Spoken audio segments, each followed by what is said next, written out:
Hey guys, I'm Danny and I'm your life and relationship coach. And today I wanted to talk about ways to develop self awareness to improve your relationship. So, I have mentioned this many, many times before. Self awareness is one of the key components to maintaining and sustaining a healthy relationship, right? So, there is always a need or a necessity for self reflection.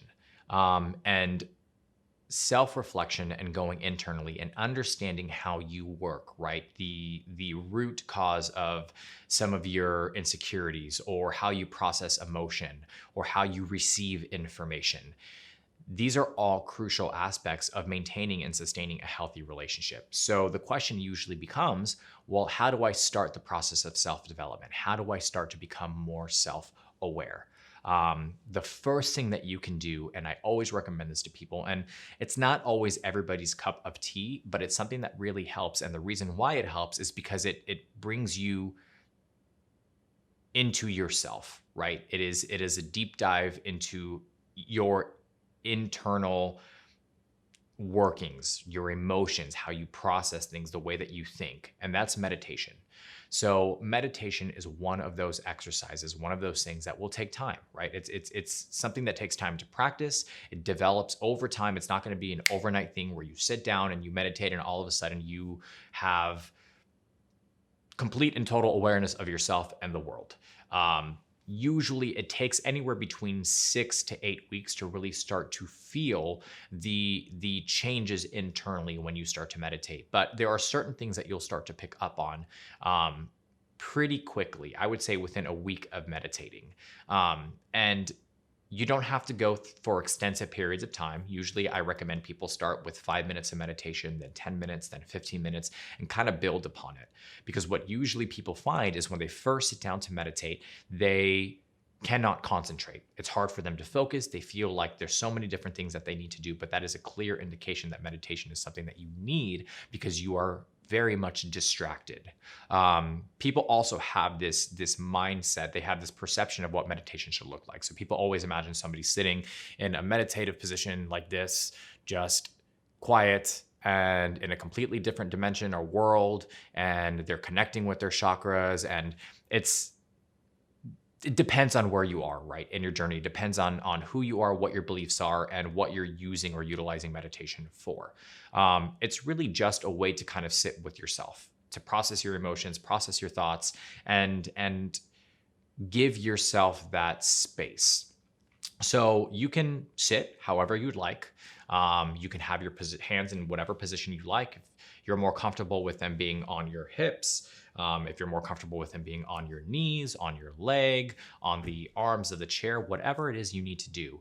And there's also two forms of meditation, right? So you can close your eyes. So it's kind of more of like a dream state, where you're very much processing things internally, but it'll take time before you're able to really concentrate on the thoughts that are passing your mind and the emotions that you're feeling in that moment. It's really just about kind of centering yourself and feeling grounded. The other form of meditation is with your eyes open. So it's a very conscious form of meditation where you're processing everything that's going on around you, but you're not distracted. But again, let's start easy. One of my favorite applications to use is called Insight Timer. I am not sponsored by them at all. I'm not being paid to advertise Insight Timer. It's just something that I have utilized, and it has helped me along my meditation journey. It is a guided meditation, and it breaks it down by where you are in your meditation journey, right? So are you a beginner? Are you moderate? Are you advanced? And it also breaks it down by category. So do you need to meditate for stress? Do you need to meditate for focus? Do you need to meditate for emotional processing? Whatever it is you need, the application provides that for you. The second part of the journey to self-awareness and mindfulness is journaling, writing your thoughts down. And again, for some people, writing, it's not their forte. They don't necessarily like to sit down and just kind of like write their emotions, but it's something that is absolutely beneficial because you're able to kind of decompress, right? You're able to get your thoughts on paper, and it's kind of like a purging. And a lot of the times people are in their head and they feel kind of foggy and cluttered, and they can't stop thinking. And the exercise, the process of writing helps to calm the mind. It helps to kind of put thought to pen and paper. And what helps actually, and what's incredibly beneficial about it, is that after you've written down all of your emotions and your thoughts and everything, you can view how you process things from an objective standpoint. You can take a look at your journal and read everything and say, oh, that's really interesting. I didn't realize that that's how I was feeling in that moment. So it's kind of a twofold. It's killing two birds with one stone.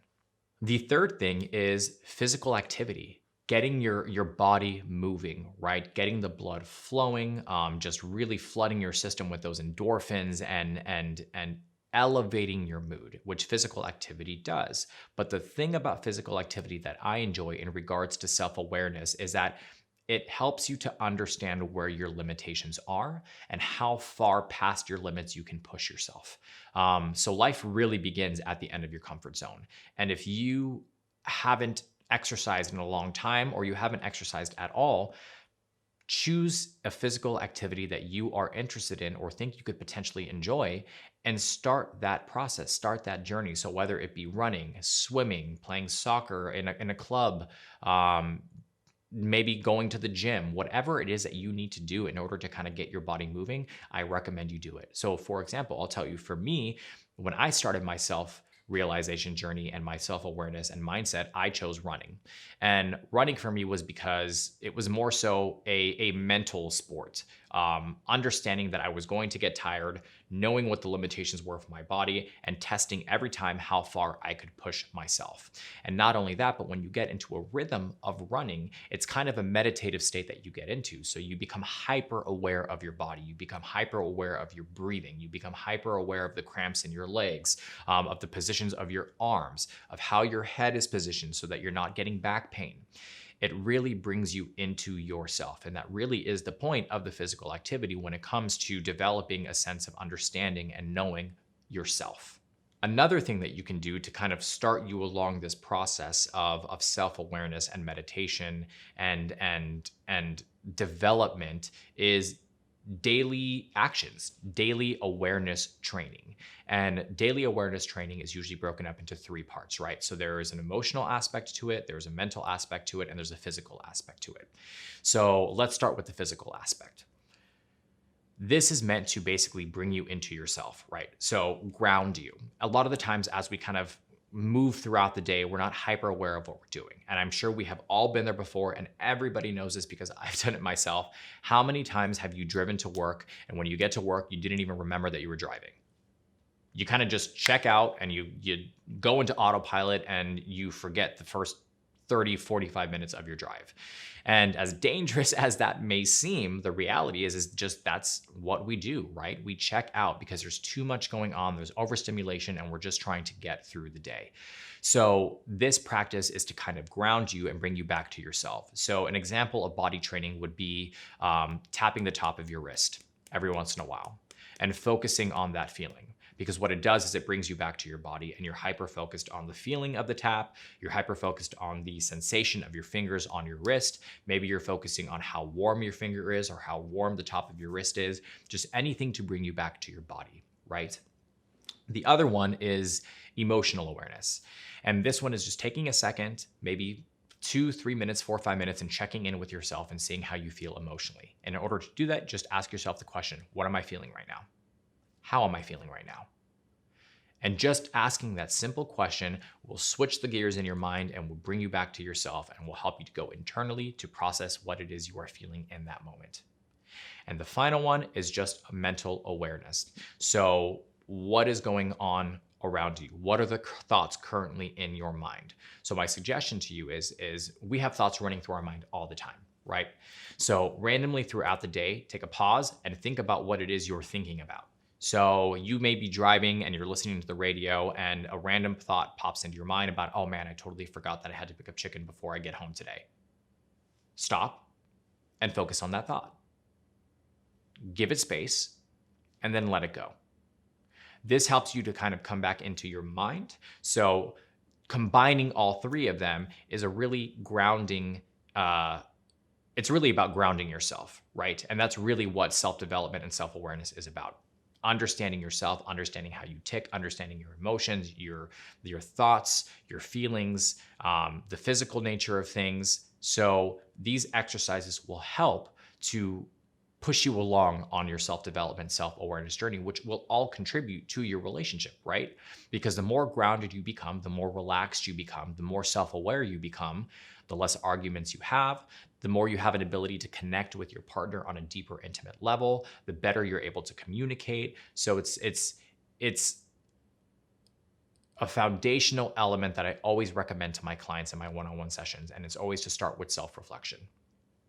If you feel like you want to know more and you want to dive in deeper in regards to developing those tools so that you are able to become more self-aware and you're able to feel more confident in yourself and the processing of your emotions, I've created a self-awareness product that will help you every step of the way. So what I talked about, the meditation, the journaling, the physical activity, the body awareness, I have trainings in there to help you to start practicing this on a daily basis. So if you really want to learn how to become self-aware and gain some mindfulness, I guarantee you guys that product will help you exponentially in your life and in your relationship. So go ahead and head over to the website, happilycommitted.com, click on the tab that says product, and there you will find the self-awareness training.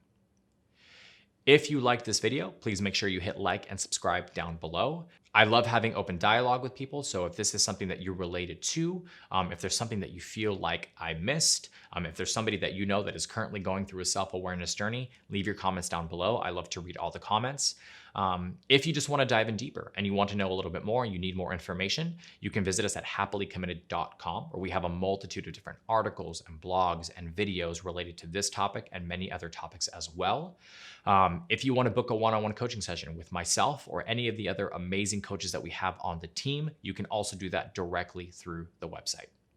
Again, my name is Danny. I'm your life and relationship coach. I hope you guys are staying happy and healthy, and I'll see you guys soon.